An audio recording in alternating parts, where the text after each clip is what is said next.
Sebuah tragedi yang sangat mengguncang hati, seorang ibu muda yang tengah mengandung, bersama dengan dua anaknya ditemukan dalam keadaan sangat memilukan di rumah mereka sendiri. Kejanggalan mulai terungkap, saat tetangga mulai menyadari ada yang tidak beres dengan rumah mereka, jemuran yang tidak pernah diangkat, lampu yang tidak menyala, dan pintu yang selalu tertutup rapat. Penyidik mulai menemukan saat kejanggalan ini melibatkan seorang oknum tentara aktif dan yang telah meruda paksa seorang ibu muda di saat suaminya sedang pergi keluar kota. Lantas, bagaimana kisah ini bermula? Mari kita bahas. Sebelumnya, jangan lupa like, komen, dan subscribe.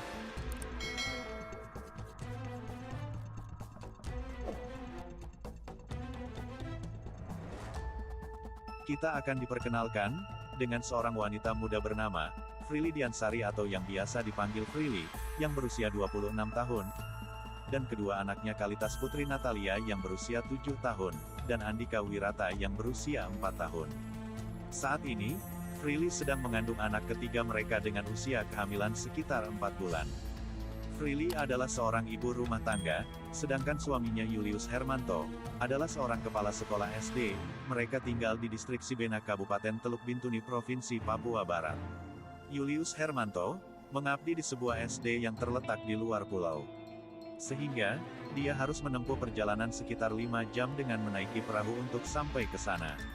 Pada tanggal 25 Agustus sekolah Julius sedang mengadakan acara, dan Julius harus menginap di sana selama 3 hari. Ia dijadwalkan pulang pada tanggal 28 Agustus. Sepeninggal Julius, Prilly hanya tinggal dengan anak-anaknya di rumah. Setelah beberapa hari Julius pergi, tetangga mereka mulai menyadari ada sebuah keanehan. Jemuran di halaman rumah tidak pernah diangkat sejak 3 hari lalu, lampu rumah tidak pernah dihidupkan meskipun malam hari, dan pintu rumah selalu tertutup. Hal ini sangat tidak biasa. Pada tanggal 28 Agustus saat malam hari sekitar pukul 21, tetangga yang curiga mencoba mendekati rumah Julius.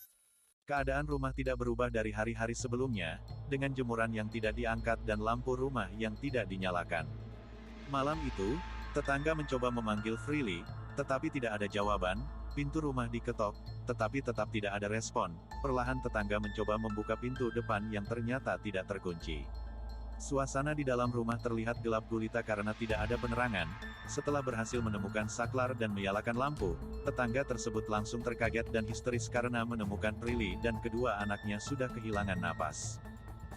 Distrik Sibena yang biasanya sunyi, menjadi heboh malam itu. Polisi segera datang setelah mendapat laporan dari warga setempat. Kondisi mereka sangat memilukan, bahkan Prilly sempat dikencerit. Malam itu juga, tak lama setelah kedatangan polisi, Julius Hermanto tiba di rumah setelah bertugas selama 3 hari. Ia heran melihat rumahnya ramai oleh masyarakat serta ada polisi di sana.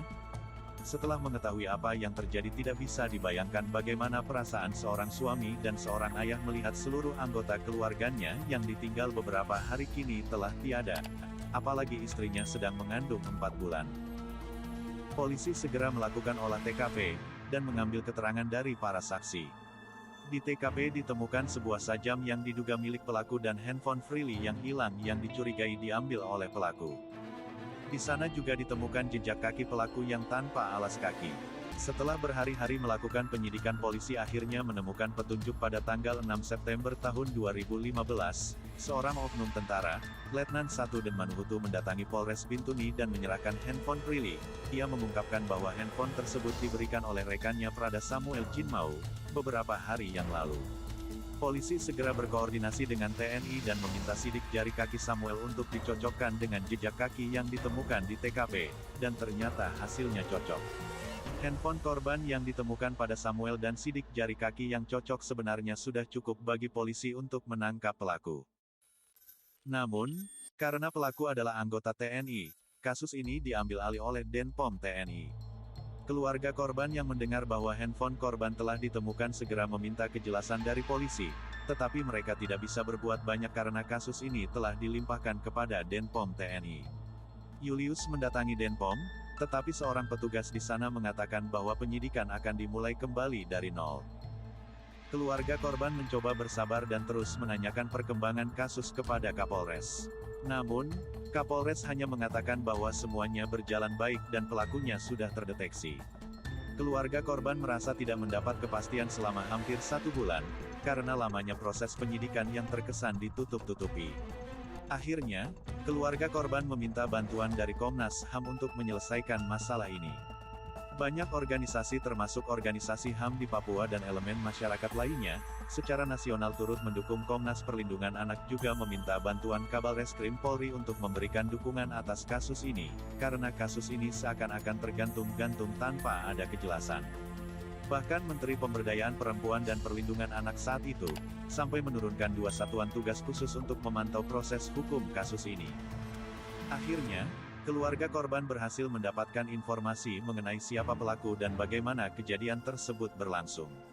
Prada Samuel Jinmau adalah seorang oknum tentara aktif yang bertugas di Bintuni. Di sana, dia tertarik dengan Freely, meskipun tahu bahwa Freely sudah bersuami dan memiliki 2 anak. Ia sering menggoda Freely melalui telepon. Tetapi, Freely tidak menanggapi. Freely sempat mengadukan hal ini kepada suaminya Julius.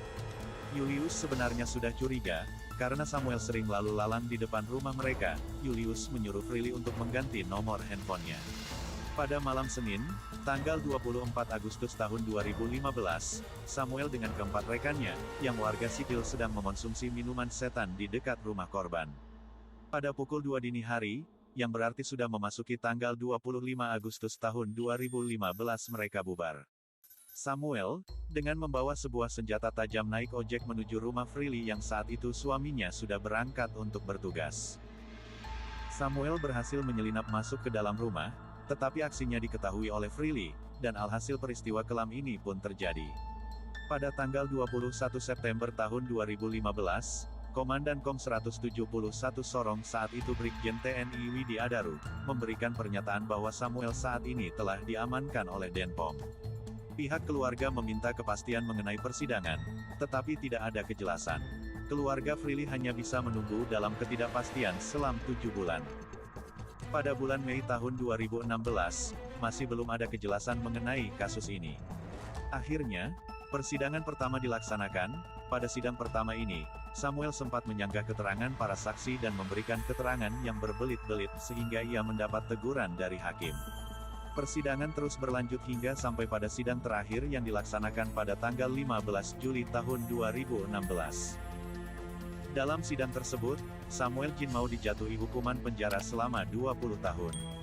Menurut kalian, kenapa penanganan kasus seperti ini bisa dibilang sangat berbelit-belit? Berikan komen Anda di bawah. Dan dari kisah ini, kita bisa mengambil sebuah pelajaran penting tentang keadilan dan sebuah perlindungan bagi korban, meskipun keluarga korban mengalami penderitaan mendalam dan proses hukum yang panjang, mereka tetap gigih mencari keadilan.